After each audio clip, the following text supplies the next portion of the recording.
Começa agora mais um NapaCast com Edu Toledo. Chegamos para mais um podcast, mas antes de falar da minha convidada, do meu convidado de hoje, eu vou falar para você o seguinte: esse podcast só acontece porque tem marcas que acreditam no NapaCast. Se você também quer trazer sua marca, não perca e traga, porque a gente está entregando bons resultados. Então, agradecimento especial a Chocolate Nicolate. Olha, trufa, pão de mel, barras de chocolate incríveis, saborosas e ó, entrega em todo o Brasil. Tem um QR Code aqui na tela, cupom do NapaCast, tem descontão de 10%, entrega aí na sua casa. Então olha, você ficou com vontade de comer aqui os chocolates, é a sua chance de comprar e chegar aí na sua casa. E agora um agradecimento especial também ao pessoal da Total Grass, a marca em grama sintética, gramas decorativas, campos de futebol society. Eles fazem agora também quadras de beach tênis. Os caras são feras. Fizeram o estádio do Botafogo e eles presenteiam sempre os nossos convidados. Então não perca, siga lá. E quem sabe esse gramado não pode decorar aí a sua casa. Você não pode ter um campo de futebol society no seu condomínio, no seu clube. Então, oportunidade pela Total Grass. E se quiser ter sua marca aqui, só nos chamar no direct ou aqui pelos canais de comunicação que sua marca pode aparecer aqui no NapaCast. E agora, eu vou apresentar o meu convidado ou minha convidada de hoje. Vem comigo! Voltando, e hoje o meu bate-papo é com quem? Com quem? Ana Paula! Eu posso falar árbitra? Pode. Posso falar árbitra? Pode. Então, Ana Paula, salve de palmas para Ana Paula. Aê! O bate-papo promete hoje. Promete demais. Obrigado por você ter vindo. Imagina, eu que agradeço. Ansioso porque eu sou um cara que eu não entendo muito do futebol, mas eu adoro. Eu venho de Bragança Paulista, moro lá, venho só pra gravar aqui, que é a terra do Red Bull Bragantino agora. Um abraço pro pessoal do Red Bull Bragantino. Por Marquinhos, né? Um abraço pro Chedi. Chedi, eu falo assim, o Marquinhos tá lá, eu não sei se ele... Como será que ele tá agora no Red Bull? Será que é conselheiro? Eu sei que ele tem algum cargo ali. Acho que ele é presidente de honra, né? Deve ser alguma coisa assim. Alguma coisa nesse sentido. Eu sou suspeita porque eu conheço o Marquinho desde a época que era o pai dele. Nabi. Que era o Nabi, proprietário, CBF, que era a época que eu bandeirava e atuava. E depois tive a honra de atuar com ele agora na Federação Paulista. Eu tenho uma boa identificação com o Bragança. Legal. Porque cresci ali, né? Campinas, Sumaré. O Mauro Silva, que jogou no Bragantino, ele era algum cargo também na Federação Paulista, não era? Ele é vice-presidente. O Mauro Silva, né? O Mauro continua como vice-presidente. Eu encontrei com ele no estádio, e tirei uma foto. Falei, Mauro, eu te assistia no campeonato de 90, quando... Antes de eu continuar, eu falei dos patrocinadores, eu preciso te dar mimos. Ah, é sempre bom ganhar presente, Mimos. né? Chocolate, da Chocolate Nicolate pra você. Tem trufa, tem pão de mel. Posso abrir aqui, Edu? Pode. Aliás, tem trufa pra gente beliscar aqui também depois, ó. Olha que delícia. Uma delícia, uma entrega maravilhosa. Aliás... Muito obrigada, viu? O site tá na descrição, a hashtag pra você comprar com desconto do Napa também tá na tela. Olha então, que linda a embalagem, delícia, gente. a entrega deles é Graça. maravilhosa. Que cuidado, né? Só vendia em Bragança, era bairrista, agora eles vendem pro Brasil todo. Tá muito chique. Que chique. Tá muito Bragança chique. para o mundo, então. Bragança para o mundo. Obrigada. Eu tenho mais... É a primeira vez... Não, primeiro não vou falar que é a primeira vez, não. Porque é a segunda vez que eu vou dar um presente mais próximo, porque é um presente muito aleatório que eu entrego em todos os episódios nesses 3 anos. E eu só entreguei pra uma pessoa que inclusive foi do Red Bull Bragantino na época, que foi pro Thiago Escuro, o presidente do Red Bull. Eu entreguei pro Thiago, falei, Thiago, agora faz sentido esse presente e tal. A gente riu e tal. Eu falei, agora vai fazer sentido também. Porque um dos nossos apoiadores é a Total Grass, que faz gramados sintéticos. Ah, sim. Entregou o estádio do Botafogo, então tá sendo muito bem elogiado pelos jogadores que lá jogam, que ficou um gramado excelente. Sim, melhorou muito. Muito. E tá fazendo agora alguns outros CTs, Palmeiras, enfim, tá aí rodando aí o Brasil, fazendo aí estádio, fez os campos de futebol society do Ronaldo Academy, do Ronaldinho Gaúcho também. Enfim, lá de Bragança, e eles queriam te mandar um campo de futebol, que não fazia muito sentido, mas te mandaram aqui alguns mimos. Eu vou deixar pra você ver tudo depois, mas inclusive, vou abrir aqui já, inclusive um tapete de grama artificial. Ai, que então, espetáculo! É o presente mais aleatório. E mas tem tudo a ver. Eu falei, agora aí, ó, tem um gramado pra Ana Paula. Isso daqui é pra eu matar de forma afetiva, memória afetiva. Memória afetiva do gramado. Do cheiro da grama. Do cheiro da grama, é. Então, pessoal do Total Grass, um abraço. Árbitro e jogador que se preze é apaixonado pelo aquele perfume da grama. É algo surreal. E o último mimo, só pra você lembrar desse narigudo que vos fala, uma garrafinha só do NapaCast. Você sabe que eu ia te sacanear por causa do nome, mas eu gostei. Achei que você foi extremamente criativo, cara. Parabéns. Vamos viver, né? Ah, mas você não é Napa. Imagina. Não vou ficar vamos ver o perfil. Não é. Na cama. Brincadeira à parte.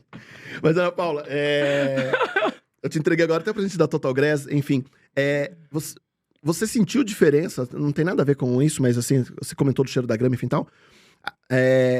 Há um avanço no Brasil muito por gramado sintético, enfim, tal. Você vê alguns estádios agora investindo um pouco mais nisso, enfim, até acho que por praticidade, para os grandes shows, depois, quando eles usam os estádios para show, a grama não sofre tanto como sofre a grama natural, enfim, tal. Mas para você sentia diferença em pisar em campo de gramado sintético para gramado normal? Sim, eu acho que a tecnologia está avançando muito, Edu, no sentido de gramado sintético, mas ainda é uma grande discussão entre o sintético e o natural. O sintético, ele evoluiu, ele realmente, vamos falar da durabilidade dele, na questão do uso, é um ganho para as empresas que colocam. Acho que a todo momento está caminhando para alguns avanços. É tecnologia, é o eletrônico, é a inteligência artificial, seja o que for, mas tudo está caminhando e tem hora que você não entende se aquilo é real ou se é artificial. Não vou falar que é falso, porque não é falso, né? Mas se é real ou não. E é engraçado que você começa a ver, por exemplo, um estádio nacional, como no Botafogo, ou de outros clubes que também usam. Será que é grama artificial? Será que é grama... Gera dúvida, né? O que será que Gera dúvida por tamanha qualidade. Então, acho que a gente tem que investir nisso, em qualidade. Garantir segurança para quem E está ali em garantir cima. segurança para quem está praticando Perfeito. o esporte. É o futuro, eu sou extremamente favorável, mas são cuidados que a gente tem que trazer e as grandes empresas hoje voltadas para isso já têm Buscando estudado. muito. Você já foi radialista?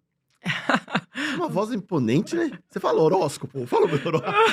Qual que é Seu o seu signo? Você é gêmeos. Fala pra você de você signo é de gêmeos. gêmeos. Fala assim, pra você de signo de gêmeos. Você tem uma voz forte, né? Herança da minha mãe. Tô ouvindo você falar assim, eu falei, esse cara já foi radialista? Herança da minha mãe. Você sabe que, assim, Edu, eu sou jornalista, né? Sou formada, atuei 10 anos no jornalismo. O meu primeiro programa foi de rádio, foi na CBN Campinas, inclusive um grande abraço para todos da CBN Campinas. Mas eu não fiquei muito tempo, porque eu saí do futebol, fui para o rádio e para a TV, atuei no rádio e TV por um tempo, cheguei a ter um programa lá em Minas Gerais, na televisão, na TV Alterosa, mas aí o futebol me chamou de volta, né? Em 2014 eu volto para o futebol e aí confesso para você que foram 10 anos mergulhada, assim, eu Você simplesmente... voltou em 14? Voltei em 14.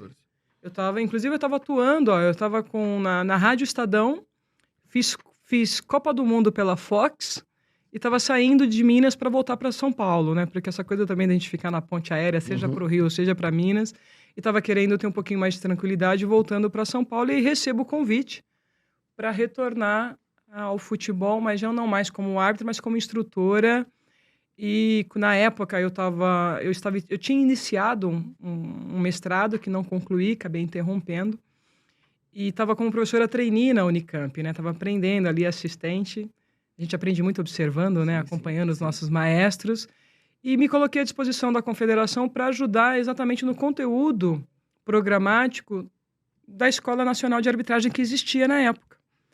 E me coloquei à disposição do Sérgio Corrêa naquela ocasião. Ele me chamou para fazer um curso, fiz o curso e logo na sequência ele me convida, juntamente com o presidente da época, que era o Marco Polo Deonello, para voltar, mas atuando como secretária da Escola Nacional naquela ocasião. E aí voltei, rapaz, e fiquei. Aí acabei deixando um pouquinho essa minha paixão, porque eu também sou geminiana. Ah, é? Sou do dia 26 de maio. Eu sou de junho. 16. De junho. 16. Lá em casa, a mamãe sofre um pouco, porque são 5 geminianos. Jesus, judiação. Ela sofre um pouquinho. Então, assim... Acorda sorrindo e dorme chorando, né? Às vezes, eu acho que eu sou um pouco mais estável. A minha irmã passa por isso.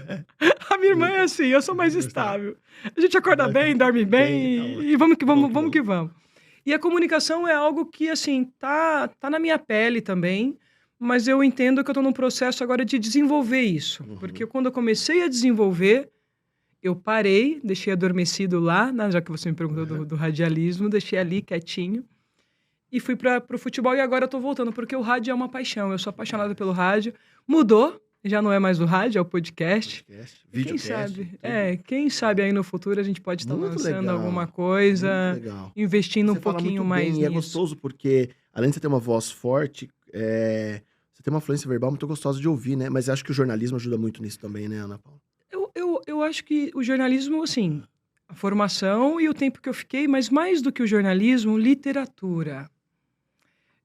Olha aí, pô, vamos ler. Eu acho que nessa era que a gente tá dos e-books, de tudo é digital, eu ainda sou daquela geração que gosta do livro, que gosta de pegar o livro, que gosta de ler. Então, eu acho que isso me ajuda um pouquinho. E controlar um pouco, porque nós, não sei se você é geminiano nato, a gente pensa muito rápido. Muito. Para você ter uma noção, eu tive que fazer um trabalho intenso de fonoaudiologia, né? Psicofonoaudióloga, na verdade, era a doutora Yara. Porque quando a gente cresce na família, no interior, de Bragança, você vai entender o que eu vou falar. Papai e mamãe já entendem, não precisa terminar a frase. Não, Você fala isso. parte do raciocínio, eles já entenderam. Eu tive o mesmo Os processo. seus irmãos já É entenderam. o mesmo processo. Só que aí você vai crescendo na carreira em outras áreas, Entende. as pessoas não entendem. Aí seu raciocínio já foi, você tá lá do outro lado, e a pessoa fala assim, Ana, mas o que você quis dizer? E aí eu tive que fazer um trabalho para poder O ordenar. meu era porque eu era gago. Você acredita Eu nisso? gaguejava. Olha que interessante. Mas era isso, eu pensava em algo pelo raciocínio rápido. Muito rápido. E E aí- blá, blá, blá, blá, blá, blá. Mas eu não cheguei a ter gagueira, mas já tive lapsos De gagueira. de gagueira. Porque a gente pensa muito rápido. E fala muito rápido também. Tudo não é? muito rápido. E assim, E vai. você fala, não, calma. Desacelera um Desacelera um pouquinho e vamos ordenar isso daí. Mas a literatura, eu acho que a grande dica que eu deixo para os jovens de hoje que querem investir nas redes sociais, né? Acho que hoje é um grande negócio. Eu talvez estou migrando para ele agora, estou aprendendo, acho que estou aprendendo com você aqui um pouquinho mais. Mas é investir ainda em algumas coisas que eu considero raiz. A literatura, para mim, é raiz. A gente Eu não acho que a pode abrir mão formação, né? disso, né? A formação ela é importante. Eu acho que a literatura nos ajuda muito, né, em argumentar, enfim, tal. Eu tenho uma dificuldade enorme em leitura. Eu fico triste porque eu ganho livros excelentes aqui no podcast. Da nossa amiga Isabela Camargo. Assim, tá bem. Ontem eu tava em casa lá, eu tava olhando, falei, nossa, quantidade de livros que eu tenho, tudo autografado. Como eu queria ler, né? Mas eu tenho uma dificuldade. Eu tô buscando esse ano, eu falei assim, eu tenho que buscar a minha melhor alternativa, onde eu vou desenvolver meu hábito da leitura. Que não é na cama meia hora antes de dormir, porque eu durmo. Literalmente, eu durmo, né? Então não adianta eu ler na cama. Em que momento eu vou ler? Mas a literatura, eu acho que... Ó, vou te dar uma dica, posso? Lógico. Porque assim como você, eu começava a ler à noite também não dá. A gente que trabalha muito, pensa muito, chega à noite, começa a ler, Não é. adormece. Eu comecei a colocar a leitura, mais depois que eu voltei a trabalhar com gestão. Quando eu estava como jornalismo, não, porque as escalas de trabalho que eu tinha naquela época eram mais cômodas, né? Você tinha as gravações dos programas de 2 a 3 vezes por semana. Então, eu tinha mais tempo livre para mim, para cuidar e tudo mais. Quando eu volto para a gestão do futebol, isso foi uma das coisas que eu sofri muito. Eu não conseguia ler, porque eu não tinha demanda. Eu tinha que ler temas relacionados ao futebol. Tinha que me atualizar sobre a regra do jogo. Tinha que ler os regimentos internos. Tinha que entender as instituições das quais eu prestava serviço e das quais eu estava atuando. Era FIFA, Conmebol, CBF, os clubes... E eu sempre fui Caxias, essa coisa de ler. Porque quando você vai para um debate, o que te salva É a sua capacidade. é a sua capacidade de absorver ali e usar na retórica. Mas eu entendo que a literatura, quando eu digo, é exatamente isso. É você ler algum tema fora do seu métier, fora do seu dia a dia. Ler um romance, ler qualquer livro que não esteja vinculado à sua área de atuação. E aí eu comecei a colocar nos voos. Então, todo voo...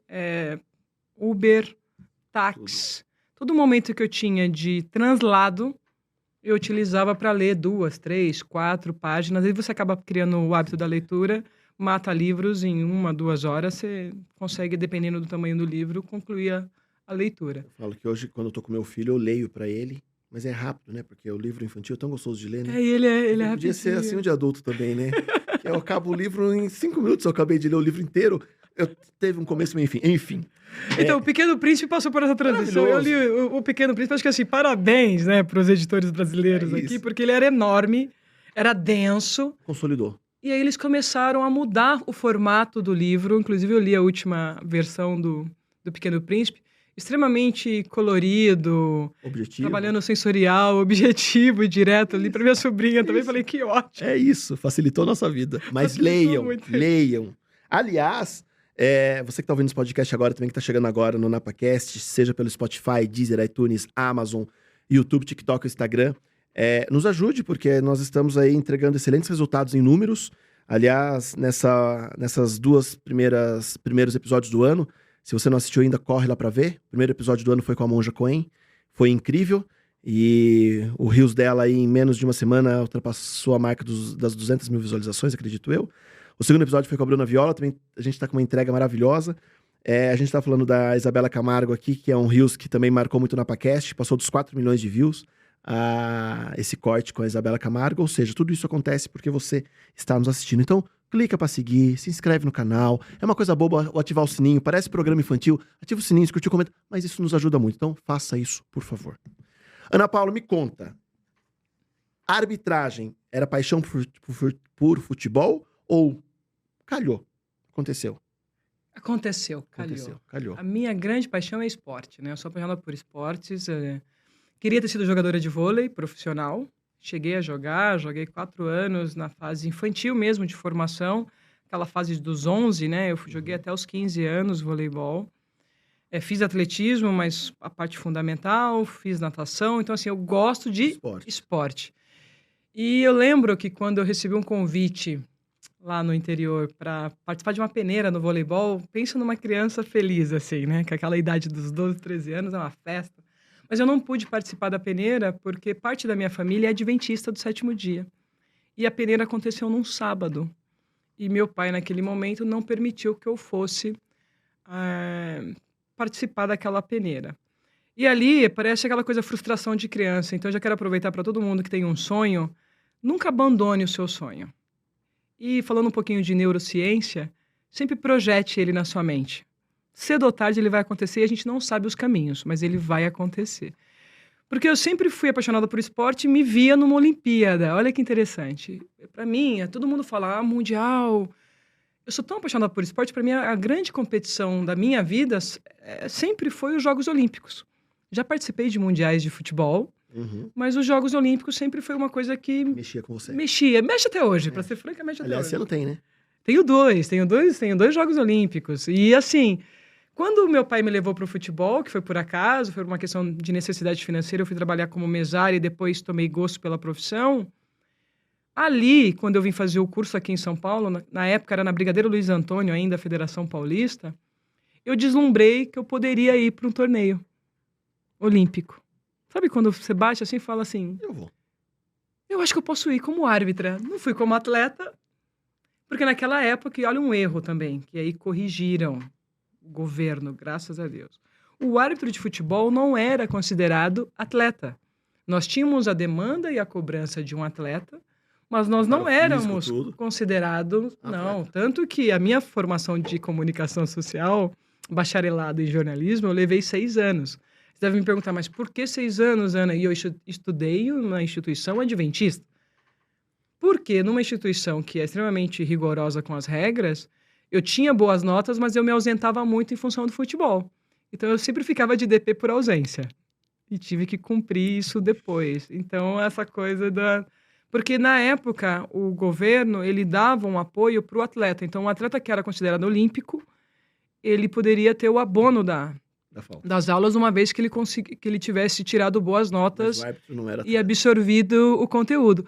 E o árbitro, olha que triste, não era considerado atleta. Então, e eu vivi na minha formação o meu auge. Foi 2004 a minha primeira Olimpíada, né, em que eu fiquei 45 dias fora. Foram 45 dias fora. E consegui realizar o sonho com 24 a 25 anos. Foi a minha primeira Olimpíada. Pensa numa criança feliz, assim. Eu vou usar aqui a coisa da boca toda lambuzada de chocolate, aquele sorvete que você toma.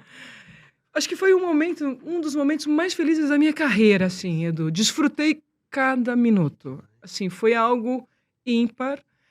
E acho que é tão bom quando a gente desfruta o que a gente está fazendo e que não é algo pesado. Você tem responsabilidade, mas é algo leve. Porque...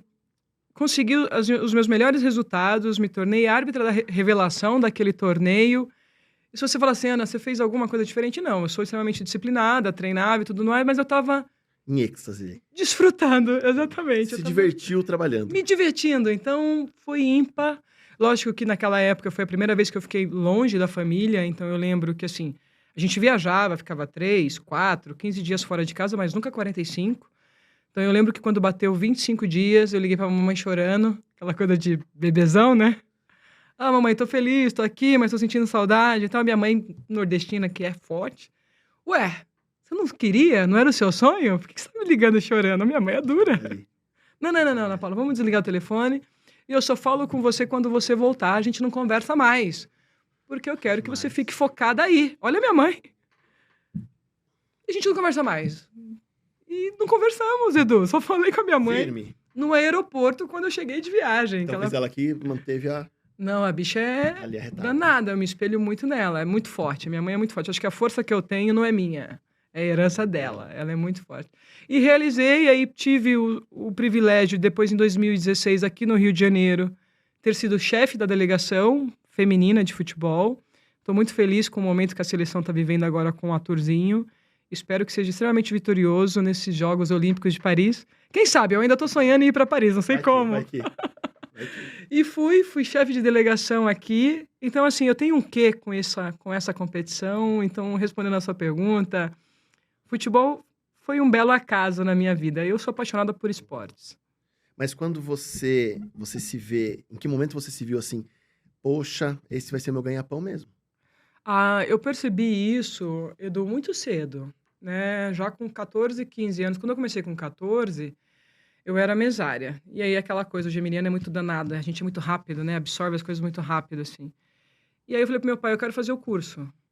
Aí meu pai falou, você quer fazer o curso? Eu falei, quero atuar. Por quê? Foi um momento que minha família estava passando muita dificuldade. A minha irmã a gente não tinha dinheiro para comprar um pacote de bolacha recheada. E eu trabalhando na mesa, eu ganhava, tipo, R$12. Eu bandeirando, eu ganhava 25. Era pelo dobro. Eu apitando, eu ia ganhar 50. Sempre o dobro ali. Você vai subir. Ali. Aí eu falei, eu quero fazer esse curso. Meu pai, não, eu gostei, eu quero fazer esse curso. E aí fiz o curso, gostei do curso e me destaquei depois no Amador, atuando não só como mesária, mas assistente e árbitra. E aí a graninha começou a entrar no bolso. Essa graninha começou a entrar no bolso, eu comecei a investir em formação, aí, assim, usava parte do valor para a mamãe e parte na minha educação. Aí eu falei, epa, eu acho que dá para viver disso. Aí você vai me perguntar, Ana Paula, você viveu de futebol? Não. Porque na minha época, eu digo que o futebol, e eu sou grata a ele, por isso que eu tenho um propósito de vida, que é por meio do esporte, por meio da minha experiência, ajudar pessoas a mudarem a sua vida como eu mudei a minha. Na minha época, os valores eram muito pífios. Eram muito insignificantes, vamos falar assim. Só que se você sabe usar bem os valores que você recebe, então o que eu fazia? O valor que eu ganhava, eu investia em mim, em minha formação. Na minha faculdade, na minha instrução. Fui investir, fui fazer curso de espanhol, fui fazer curso de inglês. O meu espanhol é bom, o meu inglês é mais ou menos. Então eu comecei a investir em mim mesma. Vamos falar assim. E esse valor, ele era um extra, porque na minha época nós tínhamos que ter 2 empregos. E a minha primeira formação é administração. Então, você falando aí, eu trabalhei muitos anos em RH. Eu sou de RH. Então, eu trabalhei 10 anos em RH. E numa área difícil, que é a área das demissões, né? Que você tem que fazer homologações e convênio médico. Eu era especialista em trabalhar com as problemáticas de convênio. Reclamações humanas, RH, né? É isso, né? E geminiano é bom para atender, a gente consegue ótimo, apaziguar. ótimo. Então, eu trabalhei 10 anos com isso, porque como a minha primeira formação é administração, então era a semana inteira trabalhando como assistente auxiliar administrativo em RH, à noite complementando a formação, né, estudando, e final de semana apitando. E aí era esse dinheiro extra que as coisas foram caminhando. E como eu saí da casa da mamãe com 20 anos, eu digo para você que me ajudou muito. Só que o dia que eu resolvi viver só da arbitragem, que foi um único mês, não deu certo. Não deu certo. Precisei pedir marmitex para amigos. Então, ali eu vi que no meu caso, na minha construção de vida, o futebol ia, assim, me fazer muito feliz. Era um momento em que eu me desligava do mundo, mas eu não conseguiria viver só daquilo. Mas que seria um excelente complemento de renda. No meu caso, o futebol foi complemento de renda. Aonde o futebol passou a ser o meu ganha-pão? Em 2014, quando eu venho como gestora. Que aí eu começo, né, como secretária, me tornei coordenadora nacional, depois me tornei coordenadora do feminino, coordenadora de análise de desempenho, e cheguei a fui a primeira mulher membro de comissão de arbitragem nacional, e depois venho para a Federação Paulista como presidente da comissão nacional. Da comissão arbitral aqui estadual, né? Uma das principais federações do país. Aí sim eu passo a viver só do futebol, porque não tinha como você fazer outra coisa. Mas na gestão administrativa, não em campo, né? Não em campo. Toda a minha carreira no campo, eu trabalhei. Parte dela na área administrativa, como eu te falei, né? Voltado para o RH, e a outra parte já como uma estagiária iniciante do jornalismo. Demais. Eu lembro que meu primeiro programa da CBN, como jornalista, foi horrível. Essa coisa de a gente pensar muito rápido, gaguejei no ar, troquei palavras, errei nome. Gente, Isso é ótimo. jornalistas que estão começando, isso faz parte do processo. E os que já estão também faz a mesma coisa. Nossa, mas assim, era cômico. Daria pra fazer algumas pílulas cômicas do que foi esse Eu momento. não posso falar nada porque a gente Esse momento trouxe inicial. aqui no episódio uma pessoa global, não é? E eu esqueci o nome. Jura? E eu ficava assim, meu Deus, como que é o nome? Meu Deus, mesmo? cadê? É a idade, né, gente? Aí eu falei, Jesus amado, como que é o nome? E aí eu criei algum mecanismo para a pessoa poder falar o próprio nome. E te ajudar. RH, porque RH a pessoa te chama pelo nome e fala assim, como que é o seu nome completo mesmo? Porque eu lembro por causa... Ah, é verdade, Ana Paula. É bem isso. É Ana Paula, é isso aí. Enfim, mas acontece. Então, e aí, então, como árbitra, sempre trabalhei nas duas funções.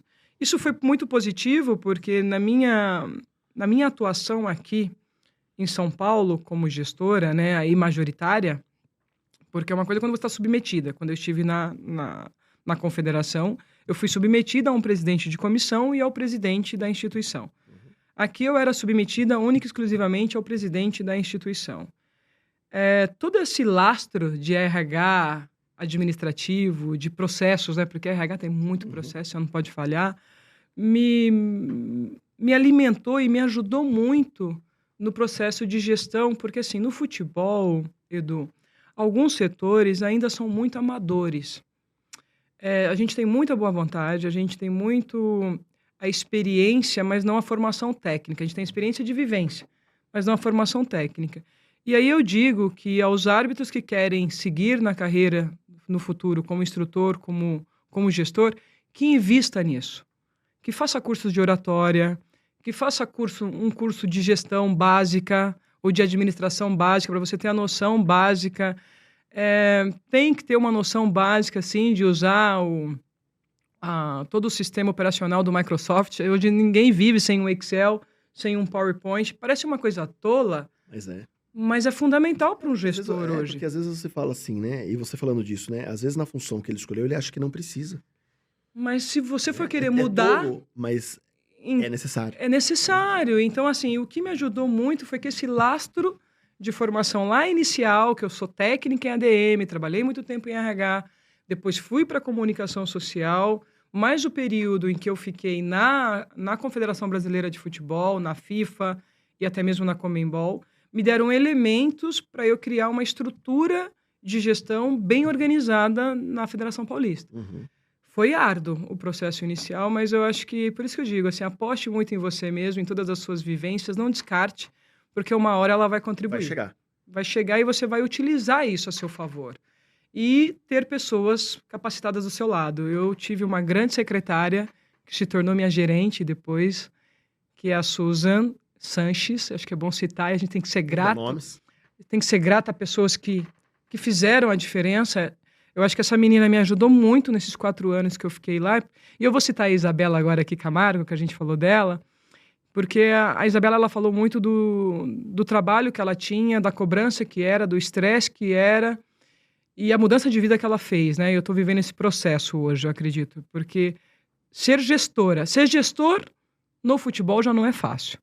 Gestora, você coloca aí 2 ou 3 casas a mais. De arbitragem... Jesus amado. Você triplica um pouquinho.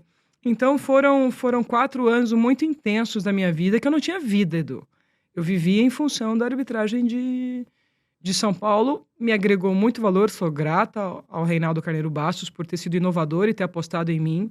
Ele é um tutor para mim, assim, desde quando eu comecei como árbitra, mas foi um grande aprendizado, assim. E o aprendizado de você trabalhar com os seus limites, porque... Eu sempre digo para as pessoas, tem muita gente, às vezes a gente escuta pessoas reclamando, né, e por N motivos, e a gente tem que ser empático. Mas eu sempre penso assim, será que ele foi testado no limite extremo dele? Às vezes a gente acha que a gente está no limite e a gente não tá. Não sei se você dá aula, palestra sobre isso. Falta um pouco. Ainda tem um pouco mais para entregar. E no meu caso, eu fui treinada e preparada dentro do esporte, até pelo fato de ser mulher, cobrada muito mais, em trabalhar em alto rendimento. Então, você não vai ver uma palestra minha que seja mais ou menos. Você não vai ver um treinamento meu que seja mais ou menos. E se for, eu vou ficar possessa comigo. Porque alto rendimento é isso. A gente tem que estar sempre buscando esse mais. Eu sou apaixonada pelo Bernardinho. Muita gente critica as técnicas dele. Mas ele consegue tirar o melhor do atleta dele. O nosso desafio, quando estamos com um grupo de profissionais, igual no meu caso eu tinha 600 pessoas naquela época, é tentar tirar o melhor dessas 600 pessoas. E respeitando a individualidade e a particularidade de cada uma delas. Fazendo entregar o máximo que ela tem capacidade também. Porque ela tem que entender que ela pode. Então, você buscar isso. E lógico que a gente vai ter técnicas que algumas vezes não vão ser tão... São mais duras, são mais fortes, mas a gente também tem que ter a técnica do afago, do alento, do cuidado. Então, eu sempre tive isso, sempre tentei trabalhar esses dois, porque futebol é negócio. E a gente tem que entender que hoje quem trabalha com isso tem que atender bem o seu cliente. E qual a melhor maneira de você atender bem o seu cliente? Entregando um serviço de qualidade. Se você não entrega um serviço de qualidade, a gente vai ter um problema sistêmico, porque uma coisa vai estourar chegar. na outra e assim E a conta vai sucessivamente. chegar. E assim, foram 4 anos intensos. Eu acho que valeu a pena a minha mudança, né, de vir do Rio de Janeiro, voltar para cá, abrir mão de alguns projetos que eu estava na FIFA, na própria Conmebol, para viver essa Isso é loucura. essência da liderança. É loucura, mas é eu uma acho, loucura boa. mas eu acho assim, olha só que interessante. Todo mundo fala, ai, Ana, você tem uma trajetória de pioneirismo. Eu não sei se é de pioneirismo, eu acho que eu tenho uma trajetória de coragem. Eu acho que é coragem. Eu sempre tive Desde sempre, né? eu sempre tive coragem de abrir mão de coisas que eu estava extremamente confortável e ir para o desconforto. E dar a cara para bater, sabe, Edu? E de me colocar, eu acho que eu pago um preço muito alto no meu mercado, que aí me julgam, por eu ter essa coragem de me expressar, de me colocar, de falar, de me posicionar, porque a gente tem momentos que a gente tem que se posicionar. Tem momentos que você está vendo uma coisa que está indo para um caminho que não é o bacana, você tem que falar, não é legal. Só que eu entendo também que nós precisamos de profissionais maduros, no sentido humano, porque eu discordar de você não quer dizer que eu não goste de você. Uhum. E, lamentavelmente, as pessoas levam muitas coisas para o lado extremamente pessoal, né? Uhum. Então, você discordar, você está atacando a pessoa. E quando essa pessoa é masculina, É pior ainda. é um pouco pior. Falando nisso, da sua época de campo, de gramado mesmo, pelo que eu entendo, me corrija se eu estiver errado, porque eu tenho uma dificuldade, gente, que assim, o pessoal me bate aqui, mas é verdade. Eu não venho pro podcast com roteiro. Eu não venho. Não tem pergunta solto. comigo. Eu tô solto. Então, o que vem na minha cabeça, a gente vai conversando e tal. Falando nisso, eu não sei se é essa referência ou não, mas eu acho que você é uma das precursoras aí na arbitragem feminina dentro do futebol masculino. Sim. Sim. Dentro desses pré-julgamentos, desses pré-conceitos, dessas pré-rotulagens, o que você viveu na sua época dentro de campo, de dificuldade, e como se impor e falar assim, não, né? Igual você falou assim, né? Eu sou disciplinada, eu não tenho problema em falar mesmo, e como vencer isso. Até porque a gente estava falando, antes de começar o podcast, sobre isso, né? Sobre o avanço de mulheres em cargos de liderança, imposições, muitas vezes, de um mercado machista, né? E da mulher se impor e conquistar o espaço dela, ou até ganhar outros espaços que as pessoas julgavam que não eram possível, enfim. Como que foi isso? Porque eu fico pensando, né? Como eu sou de Bragança, eu vejo em Bragança o quanto um árbitro sofre na beirada de um campo de interior, com um bando de gente atrás da arquibancada, na orelha do cara, que fala, Jesus, cara. Eu falei, será que ele ouve tudo? Porque, nossa, o que estão falando ali? E o cara nem... Ele tá na boa, ele não é... Parece que existe um tampão, ele ouve o que tá acontecendo no campo e ele não ouve o que o cara tá falando. Mas às vezes de um palavrão, de algo, de um preconceito, de um julgamento. Aí eu fico pensando assim, tá, mas eu tô falando de um cara ali. Agora eu fico imaginando assim, a figura feminina ali... Pior. Igual a Edna viveu um jogo ali em Bragança que não vale a pena a gente lembrar, porque a torcida foi extremamente cruel com ela, né?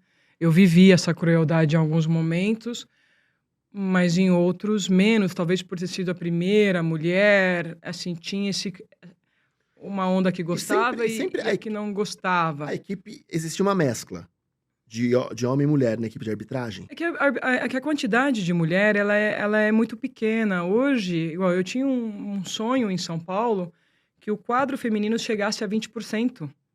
Vamos falar assim, da amostragem de 100, hoje, Edu, falando de São Paulo, tá? Nós somos 5% só. 95% é masculino, falando de árbitros, tá? Na figura de árbitros e assistente. É muito pequeno. E quando eu cheguei era 2%. A gente conseguiu chegar a quase 8%, não sei como está agora. E a minha meta era 20%, trabalhando com a realidade. Eu espero que chegue e ultrapasse esses 20%. Nós somos ainda a minoria nesse cenário. E curioso a sua pergunta, porque assim, a minha carreira ela foi toda construída no masculino. Porque a ED ela ainda flutua, né, ou navega muito bem no masculino e no feminino. Quando eu surgi, até por uma visão do próprio Armando Marques, e naquela época, e por favor, mulheres, não me condenem, e não era uma visão minha, mas naquele momento, naquele início de construção, estou falando final dos anos 90, início dos anos 2000, eu surgi exatamente aí, 99 para 2000. O futebol feminino não tinha o que ele tem hoje. Não tinha respeitabilidade, não tinha visibilidade, não tinha respeito, não tinha atenção. Ele não tinha. E eu amava fazer futebol feminino também. Só que quando eu fui para o masculino e me destaquei no masculino, os dirigentes entendiam. Prefiro mais a garota atuando em jogos masculinos do que abrir mão dela para mandar ela para um torneio feminino, que ela vai ficar um período fora e a gente vai perder um profissional de qualidade aqui. Então, na minha época, que você me pergunta qual era o grande desafio para enfrentar tudo isso? Primeiro, respondendo de trás para frente sobre as ofensas à torcida. Nós, árbitros, somos treinados para lidar com esse tipo de ofensa. Existe um filtro muito grande. Agora, você não vai conseguir tirar eu do sério tão fácil. Não vai. É mais fácil a minha mãe me tirar do sério, a minha irmã, porque são pessoas que eu amo E você ouve? e que eu escuto, do que qualquer outra pessoa. E isso também é uma coisa que eu tô aprendendo agora, Edu. E eu sou humana, gente, porque vocês vão entender, eu vou explicar. Que é investir muito forte na inteligência emocional. Porque a gente faz filtros, a gente é conduzido a criar esses filtros, e chega um momento da vida da gente que a gente tem que olhar um pouco para o que nos cerca. Então, você é treinado a isolar realmente isso, a não dar esses ouvidos. Mas o que mais me preocupava e me incomodava na minha época era a falta de respeito da minha categoria, do meu grupo, do métier futebol, me respeitar, me aceitar. Então, o meu grande desafio era a aceitação, era ser respeitada. E aí você me pergunta, mas como você fez isso? Eu descobri que o melhor caminho era me dedicando mais, estudando muito, e eu tinha que ter uma excelência técnica acima da média. Eu tinha que superar os homens em nível de acerto. O pessoal fala assim, Ana, que arrogante, tá se colocando. Não, isso foi treinamento, isso foi trabalho, e eu errei muito também. Só que eu consegui, na minha carreira, ser uma das assistentes, comparado aos demais, com menor margem de erro. Até porque nós, mulheres, já foi comprovado cientificamente, a nossa visão periférica é melhor. E o nível de atenção e concentração também um pouquinho mais, mas isso se treina. Então, a mente se treina. Para quem não sabe, mente também se treina. Não se treina só o corpo, o músculo, não. Aqui também se treina. O cérebro está aí para isso, então a gente tem que investir também nisso, nesse ponto. Então, eu investi muito no meu conhecimento técnico, nas minhas valências técnicas, nas valências físicas. O que eu poderia, uma vez que um dirigente me colocasse num jogo, a minha preocupação é assim, ele tem que dormir tranquilo. Porque se ele confiou esse clássico para mim, é porque ele sabe que eu vou entregar. Então,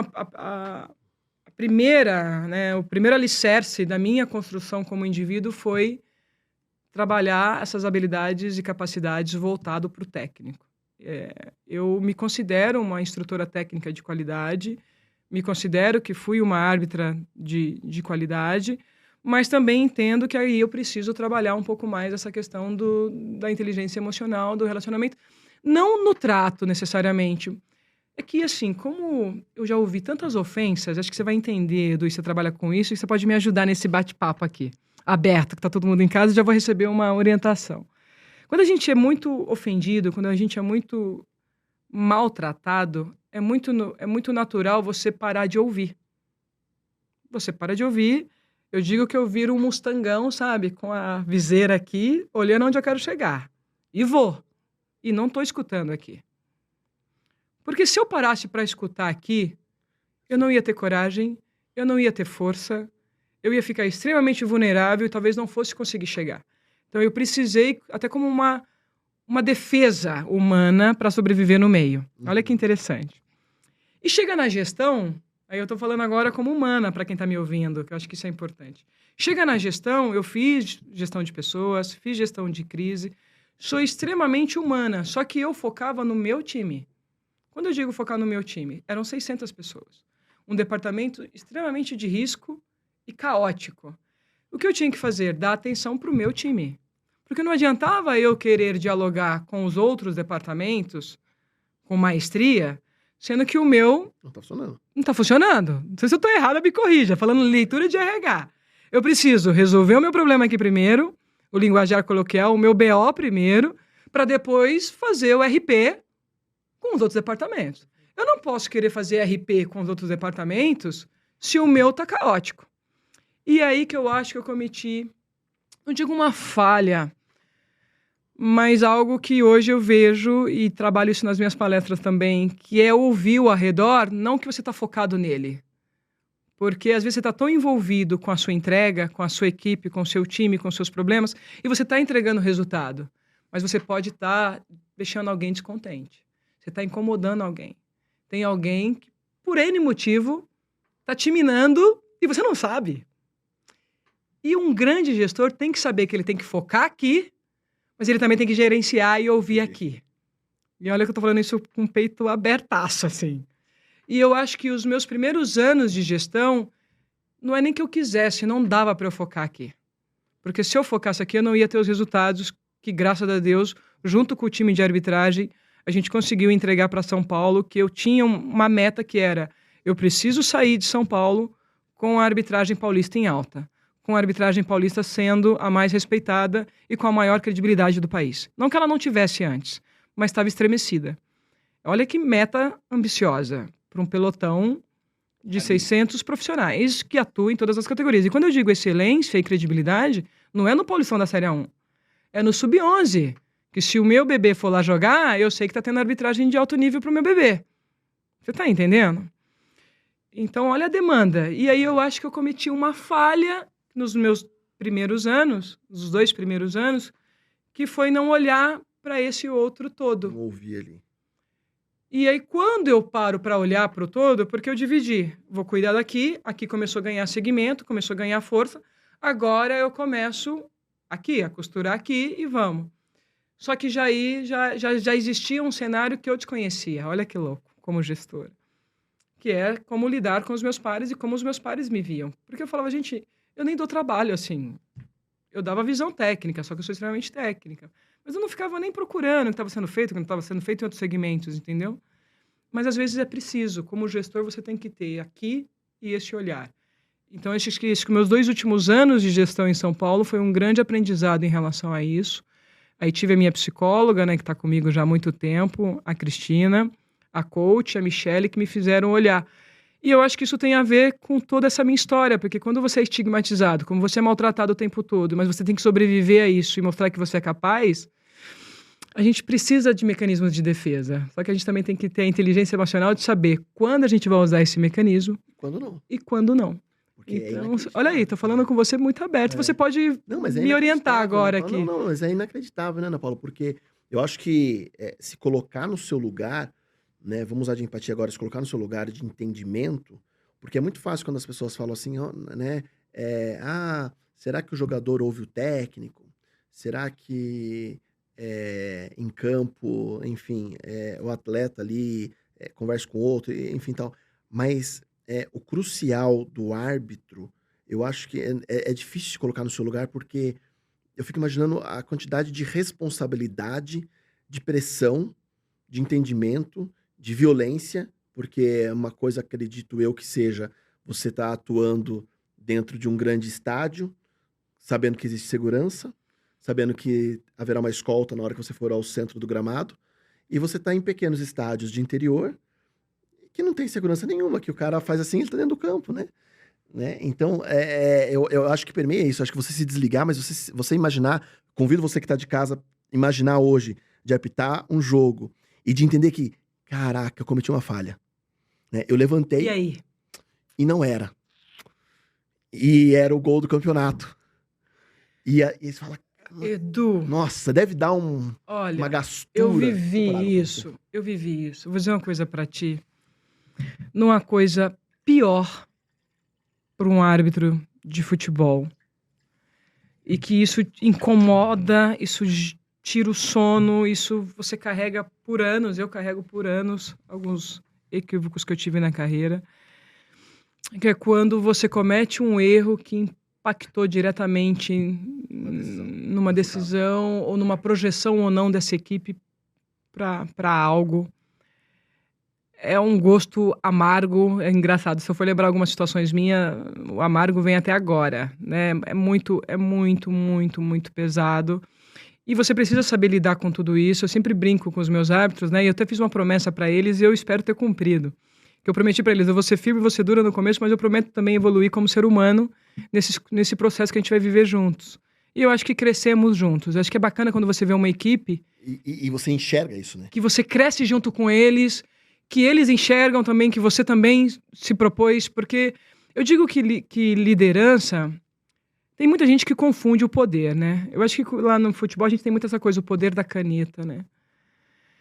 Você sabe que eu nunca me apeguei a essa questão do poder da caneta no sentido assim... O que eu posso fazer com essa missão que Deus me deu, que é estar à frente de um grupo tão grande e tão multiplural, né? Não vou poder falar plural, é multi.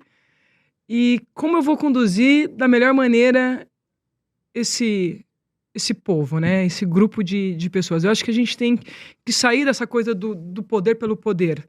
Mas, lamentavelmente, a gente ainda vive nas estruturas institucionais, governamentais e futebolística o poder pelo poder. O que é perigoso. Eu acho que é perigoso. Por que eu digo isso? Porque a gente não pode tomar decisões focada só no que interessa a mim que estou com a caneta. Eu acho que o grande líder é aquele que usa o direito e o poder da caneta para o outro. Porque se eu usar, isso aprendi com a minha mãe, o poder da caneta para interesse meu, eu não mereço estar naquele lugar. E eu nunca fiz isso. Então, eu nunca usei a direção ou os privilégios ou a caneta que eu tive na mão em nenhum momento, Edu. E eu vou dizer para você com muita tranquilidade, se eu me desgastei muito em São Paulo, que eu acho que é a função de um líder, nenhum dos desgastes foram pensando em mim. Sempre foi protegendo, procurando recursos e mecanismos para melhorar as condições de trabalho do árbitro de futebol de São Paulo. Uhum. Acho que é importante deixar isso bem registrado. Agora, o que me chama muita atenção quando a gente fala dessas questões, dessas dificuldades que é de liderar e de conflitos, porque eu vi uma entrevista do Giba, acho que num podcast, e eu achei que ele foi muito feliz e vou tentar, não vou aqui parafraseá-lo porque eu não vou ter essa habilidade, vou tentar pegar a ideia. E eu fico feliz de estar aqui e agradeço a todos os profissionais que me convidam para falar. A gente tem uma dificuldade muito grande no nosso país de reconhecimento, de reconhecer as pessoas que realmente vestem a camisa do outro, que realmente briga pelo seu estado, pelo seu país, que não está brigando só por ele, mas está vestindo algo mais. A sensação que eu tenho é que quando a gente tem essas pessoas, parece que incomoda demais, entendeu? E aí a gente não quer dar luz a ela, a gente quer apagá-la. Eu sou da corrente que sou contra isso. Eu acho que a gente tem que admirar as pessoas. A gente tem que reconhecer, a gente tem que dar os nomes, como eu citei aqui. A gente tem que dar luz para todo mundo e a gente tem que se ajudar. Eu acho que Deus não colocou a gente aqui para nós. Cara, a gente nasceu sozinho e a gente vai embora sozinho. Mas se fosse para viver sozinho, a gente não teria sociedade. Nós não sabemos viver sozinhos. A gente precisa um dos outros.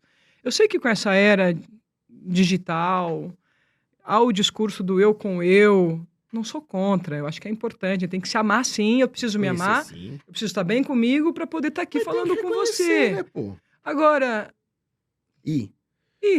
Tá entendendo? Nessa sua fala, Ana Paula, eu tava viajando aqui quando você falou do poder da caneta, da frustração, enfim, tal. Como é o processo de aprendizagem hoje, quando você fala como gestora? E acho que, pensando até nas suas palestras, eu acho que, falando até pro pessoal aí de casa, que os amigos das empresas, enfim, quem sabe não faz sentido aí pra você falar disso no seu negócio, mas algo que me veio muito à mente, assim, foi como lidar com a frustração. Há um treinamento para lidar com o erro? Quando você chega na sua casa e na matéria no jornal gol impedido, não estava impedido. Exemplo, não sei, tá? Você fala, caraca, não tava mesmo. Né? Como que eu lido com essa frustração? Né? O determinado time ia ser campeão e não foi. Cara, porque... Enfim, há um trabalho que assim, ok, como que não dá pra chorar pelo leite derramado, já foi, e vida que segue, vamos tentar acertar no próximo, ou não, ou, putz, né, essa cobrança. Eu acho que, pelo que me parece, você é uma pessoa que se cobra demais e muito disciplinada nos estudos, na forma que você aplica, enfim, tal. Mas como psicologicamente trabalhar essa frustração e você cascateia isso pros seus formandos aí? Primeiramente, assim, a sua observação ela é excelente porque a gente tem 2 momentos, né? Assim, a minha geração que antecedeu a minha, em que a gente vinha de educação mais dura, de pais mais severos, e a gente já lidava com a frustração dentro de casa. Acho que essa é a verdade. Então, acho que isso ajuda nesse processo. Não estou dizendo que aquela educação era correta. Tá. Mas aquela educação te deixa um pouco cascudo para a vida. Tá, gente? Eu não tô aqui... Não. Não tô dizendo que a educação que meu pai me deu... É a melhor do mundo. É a melhor do mundo, porque ele era muito duro, enfim. Mas se formou como ser humano. Apanhei bastante. Rapaz, apanhei muito. Então, assim, não tô defendendo isso, mas isso te deixa um pouco mais cascudo para lidar com as frustrações. Então, como gestor, eu vivi exatamente esses 2 momentos, que é lidar com profissionais da minha geração, em que inclusive eu tive a honra de trabalhar com eles no campo de jogo e depois reencontrá-los como líder deles. E aí você consegue ter um diálogo de igual para igual e de sentar e conversar e com todo o suporte psicológico. Vale dizer também que na minha época não existia o suporte psicológico. Árbitro era considerado nada. Até hoje ainda tem essa crença que me incomoda. Porque os milhões que envolve futebol, você tratar o árbitro como um mal necessário não cabe mais. Investir em arbitragem hoje é investir em campeonato de alto nível. Se eu invisto em arbitragem, eu tenho decisões corretas. Com decisões corretas, eu tenho um produto melhor. Com produto melhor, eu vendo bem, tenho mais dinheiro. Simples. Mas a gente precisa toda vez estar falando isso. Então, a gente tem essa questão de falar com seus pares, que entendem que também lá atrás não tinha psicólogo. A gente era daquela geração que ir para o psicólogo é coisa de louco. Imagina, eu não vou para o psicólogo. Que isso? Você chegava em casa e falava, eu tenho que ir para psicóloga, não pode. Era uma ofensa. Então, primeiro tem esse processo de quebra de tabu, de entender a importância da psicologia esportiva, que é recente, né? A psicologia esportiva não tem mais do que 20 anos. Se eu estiver falando bobagem, me corrijam, por favor, mas com solidez está nessa construção. Então, nós não tínhamos. Eu lembro que a primeira psicóloga que eu encontrei, acho que foi em 2008, 2007, que inclusive hoje é uma querida, uma grande amiga, a Marta Magalhães, que foi a mulher que ficou à frente da arbitragem nacional por muitos anos. E não existia esse trabalho. Então, a gente cuidava das nossas frustrações da moda antiga. Resolve você com os seus problemas. Se o leite derramou, aceita. Se o cara vai falar com você no bar, paciência, pede desculpa. Cada um resolvia... Do seu jeito ali. Do seu jeito. Extremamente autodidático, assim. Autodidata, né? Agora, a nova geração, ela não tem essa fortaleza. É uma geração que, graças a Deus, já não passou por esse tipo de educação. Porque somos nós educando os nossos filhos. Então, a gente não quer para os nossos filhos o que a gente viveu. Perfeito. Então, já é uma evolução, mas em contrapartida, somos mais frágeis. E, além de ser mais frágeis, somos jovens profissionais imediatistas. Queremos o sucesso para ontem. Queremos estar no grande jogo em 2 anos. Entendeu? Quero ser um árbitro internacional com 3. Olha aí, gente, você que tá na empresa agora que fala assim, acabei de entrevistar um estagiário e perguntei pra ele o que você deseja ser presidente da empresa em 2 anos. Isso não acontece só no mercado corporativo. Olha o mercado de arbitragem, é igual.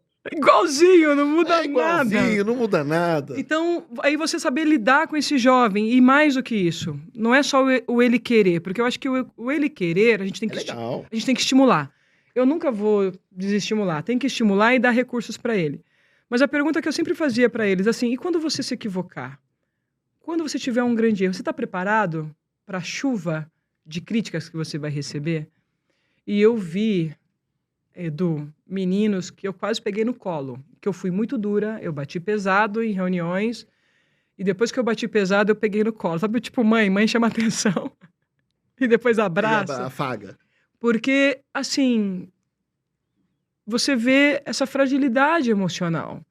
E aí, em São Paulo, nós investimos muito alto com a psicologia, fizemos trabalhos de... Tanto é que eu fiz todos os testes, o bom que eu devo fazer falar das palestras, porque eu fiz assim, fiz todos os testes, teste de personalidade, teste comportamental, teste de nível de estresse, eu já fiz todos, assim. Eu sempre apliquei, sempre pedi para que as psicólogas aplicassem em mim, quando a árbitra fazia parte do processo, como instrutora, e também como gestora, porque não adianta eu cuidar do atleta, mas não cuidar do corpo técnico. Temos que cuidar dos dois lados. Mente e corpo. E aí a gente começou a fazer um trabalho investigativo de começar aplicações de testes prévios, desde a aceitação desse profissional na escola já, não sei como está hoje, eu estou falando quando eu estava. Então já na escola de árbitros já existia um protocolo de testes para já entender quem era esse menino e essa menina, para ali já começar um trabalho de fortalecimento emocional dele.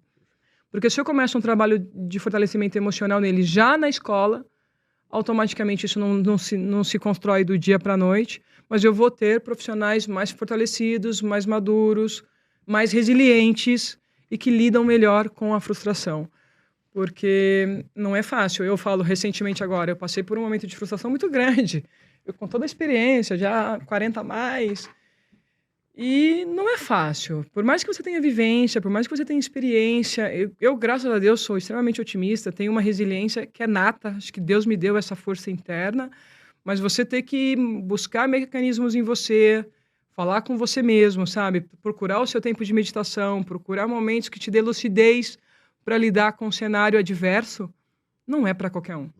Então, são habilidades que a gente precisa, sim, desenvolver, precisa trabalhar e investir. Muitos ainda não dão valor a isso, mas eu acho que é a tendência do século, é essa base. Principalmente por essa mudança cultural do que foi a nossa geração e do que é a geração... Eu digo que é a geração da superficialidade e do imediatismo. É complicado, porque o raso vai ter um preço. Cedo ou tarde a conta vai vir. Dá pra ficar em cima do muro. Cedo ou tarde a conta vai vir. E aí você cuidar desse raso, meu amigo, gerenciando pessoas, não é fácil, mas há hoje ferramentas, mecanismos e maneiras e formas também de trabalhar com esse perfil e ajudá-lo a crescer como profissional. E o mais legal, Ana Paula, é que assim, eu vou compartilhar muito isso, falar muito isso com o pessoal que nos assiste, porque eu sempre tento puxar a sardinha, lógico, pro lado do desenvolvimento, que é um lado que eu curto muito também. E a didática, a analogia que você faz dessa sua vivência com o mundo atual, por mais que você dê exemplos mais relacionados à arbitragem, como eu te cortei naquela hora, é a mesma coisa que acontece em qualquer empresa. Troca o CNPJ, troca a função, mas o problema é o mesmo, né? Eu quero algo maior, mas eu não me preparo para aquilo. Ou eu quero algo, mas eu não me cuido nem da mente nem do corpo, e aí eu não consigo chegar naquele objetivo também. Eu nem sei porque eu quero chegar lá, mas eu quero. E não entende nada. Então, assim, é muito legal a forma que você traz isso, porque talvez, eu vou ser muito redundante nisso, mas o fato de se colocar num lugar e de entender como é que funciona uma arbitragem hoje é totalmente relacionado ao mundo corporativo, ao mundo de uma criação de pais e filhos, as relações, porque ao meu ver, você tem que se atualizar a todo momento, porque as regras do jogo mudam, e quando eu falo a regra do jogo, escute da melhor maneira que você queira em casa, mas as regras mudam, a gente tem que se atualizar. Você tem que ter um condicionamento físico para você conseguir acompanhar, você tem que entender quem tá te falando, você tem que entender o que tá acontecendo, você tem que acontecer mudança de mercado, agora tem avanço tecnológico, então tem gente aí que tá criticando, porque agora é tudo inteligência artificial, tem não sei o quê. Pô, entra o VAR em campo, será que o VAR é bom, será que o VAR não é bom? Aí entra, não sei, outra tecnologia, é um sensor não sei na onde, é a câmera não sei na onde. Cara, e a todo momento isso. E quando você fala isso, a minha moral da história é muito do tipo acredite, tenha disciplina, né? E faça acontecer.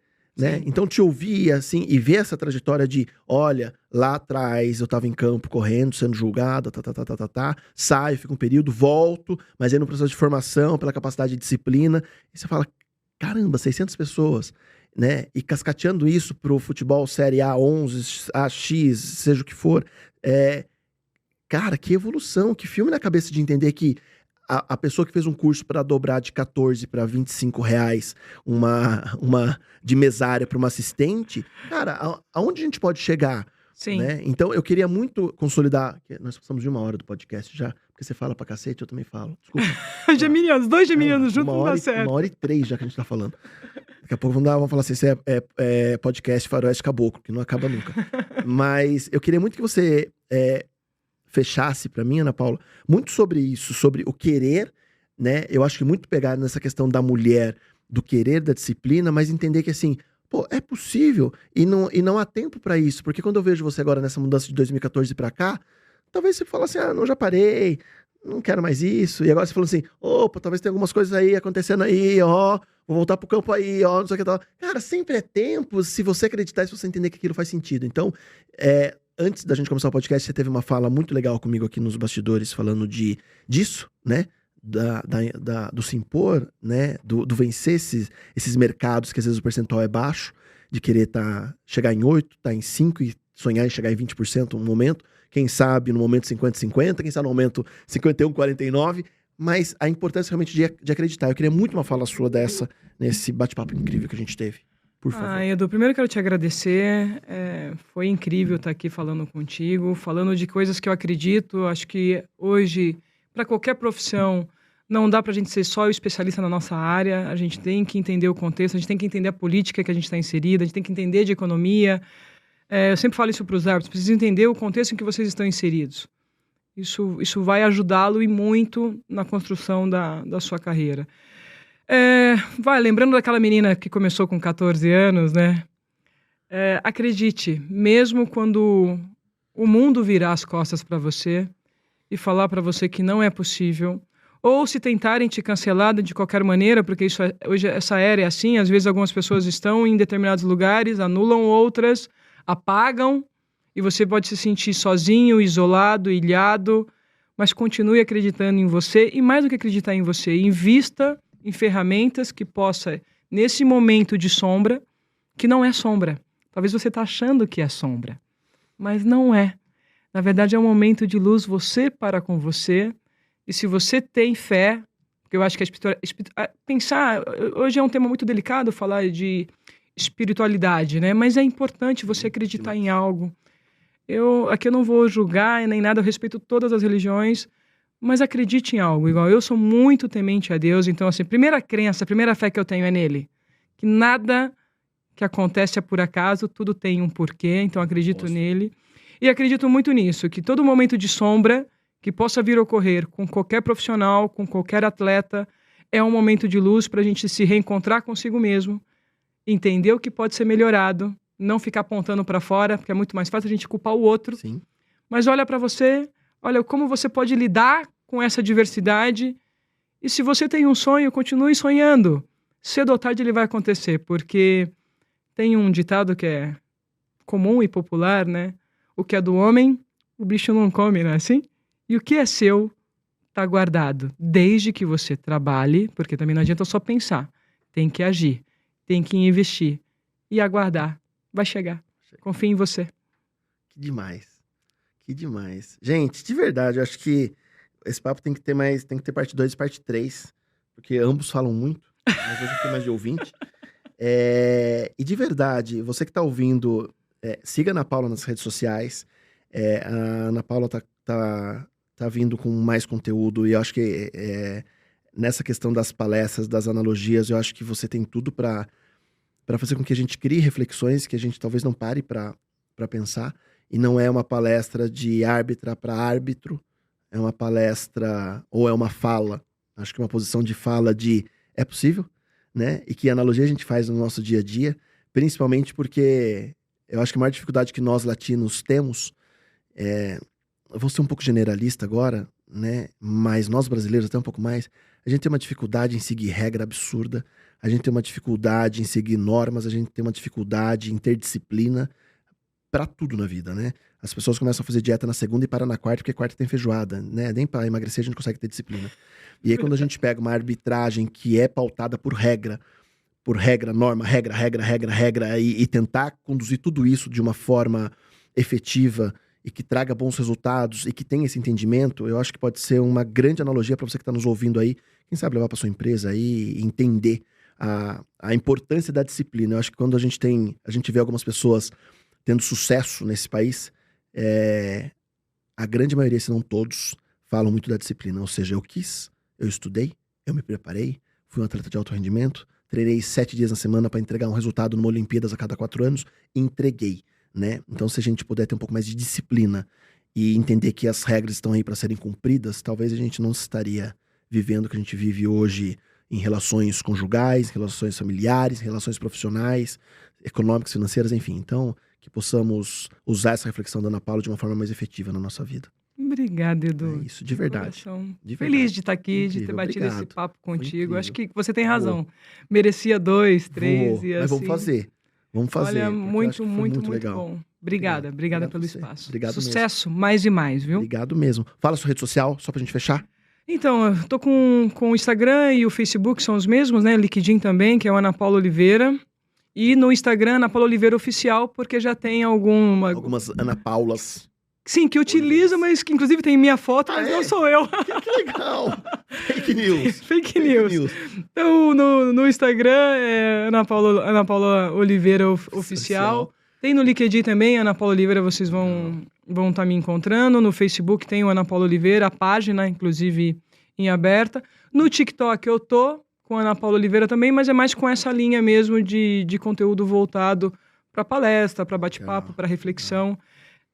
Tá começando, tá bem fraquinha ainda, mas é um processo novo e eu também admito a todos vocês que eu estou aprendendo essa nova era e estou me reconectando com a Ana Paula, que estudou jornalismo e que trabalhou no jornalismo, mas há 10 anos atrás, e de lá para cá muita coisa mudou, eu estou tendo que me reinventar após os 40. Mas você tá certíssima, eu acho que assim, é gostoso te ouvir, né? Como eu disse lá, fazendo a brincadeira da rádio do horóscopo, mas você tem uma fala que é gostosa de ouvir, então usa isso a seu favor, porque Obrigada, Edu. seja no podcast, seja nas suas redes sociais, o que for, eu acho que toda analogia do seu processo serve para qualquer mercado. Eu acho que você pode entregar algo aí que você nem tem noção do quanto o mercado está carente disso. Eu tô falando do corporativo, eu tô falando do mercado de futebol, não. Mas eu tô falando do mercado de uma forma geral. O quanto essa sua fala, cruzando a informação de regra, disciplina, do ouvir, do acreditar, enfim, de lidar com frustração, pode fazer todo sentido para grandes players no mercado aí. Então, fica a dica pra você aí, porque acredite, Tô à só vai. disposição. Só vai. Tô à Obrigado, Ana disposição. Paula. Obrigada, Gente, beijo. vocês que ficaram até agora, obrigado. Não esqueça de seguir, curtir essa página, compartilha o link, comenta, não gostou, comenta, gostou, comenta, encaminha pros seus amigos, amigas, para os inimigos também. E não perca, porque semana que vem tem mais podcast. Eu não vou contar quem vem, fica surpresa aí, mas olha, vai ser um baita de um bate-papo. Valeu!